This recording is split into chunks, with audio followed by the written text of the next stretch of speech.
दोस्तों ये एक रूसी नावल निगार लियो टॉल्स्टॉय नामी शख्स था जो 9 सितंबर 1828 में पैदा हुआ था। इसका मजहब ईसाई था, लेकिन इसने अपने किताबचे में लिखा था कि दुनिया में अगर कोई पैगंबर या साले शख्स ना भी भेजा जाता तो सिर्फ मुसलमानों की किताब अल कुरान मौजूद होती तो ये किताब ही इंसानी हिदायत के लिए काफ़ी थी। वो मजहबी तौर पर कट्टर था, मगर ज़िंदगी के आखिरी दिनों में इसने कुरान मजीद की तालीमात को अपनी ज़िंदगी में शामिल किया।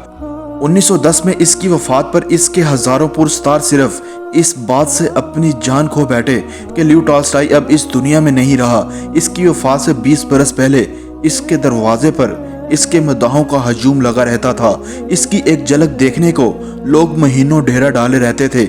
इसके दोस्त इसकी जुबान से निकलने वाला हर लफ्ज शॉर्ट हैंड में कलम बंद कर लेते। इस शख्स की जिंदगी और नजरियात के बारे में कमोबेश 23,000 किताबचे, 3,37,000 किताबें और 5,06,000 मज़ा में लिखे जा चुके थे। इसकी अपनी निगाहशात की 110 जिल्दें हैं।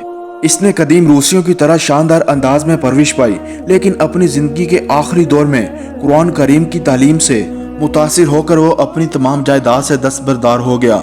इसने अपना तमाम दुनियावी साजो सामान गरीबों में बांट दिया। दोस्तों लियो का कहना था कि अल्लाह ताला को जिस इंसान से पीछा छुड़ाना हो, जिसे दुनिया और आखिरत का तमाशा बनाना हो, इसे बहुत ज्यादा अमीर कर देता है। नौजवानी में वो बहुत खुश लिबास था।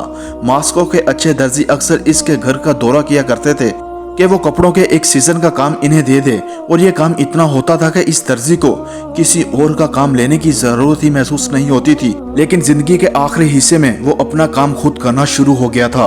वो अक्सर टाट पर बैठा बैठा सो जाया करता था। इसने पसंद की शादी की थी, लेकिन कुछ अरसा के बाद जिंदगी इतनी नाखुशगवार हुई कि इसे अपनी बीवी की शक्ल तक देखना गवारा ना थी। इसकी वजह यह थी कि वो अमीरों वाली तमाम आदात की हामिल थी। ऐशो आराम, दौलत और शोहरत की भूख रखना और इंसानियत का एहतराम ना करना।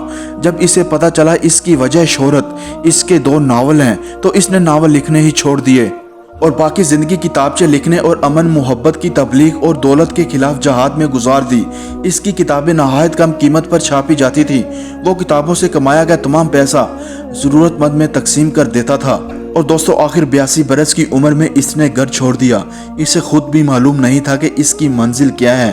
और फिर 20 नवंबर 1910 को वो रूस के एक रेलवे स्टेशन पर नमूनिये से लड़ता हुआ मर गया।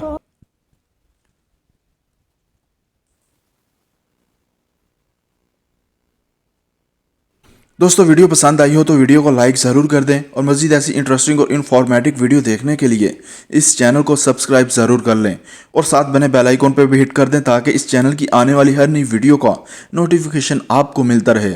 और अगर आप मुझे इंस्टा पे फॉलो करना चाहते हैं तो उसका लिंक नीचे डिस्क्रिप्शन में मौजूद है। अपना बहुत सारा ख्याल रखिएगा। अल्लाह हाफिज़।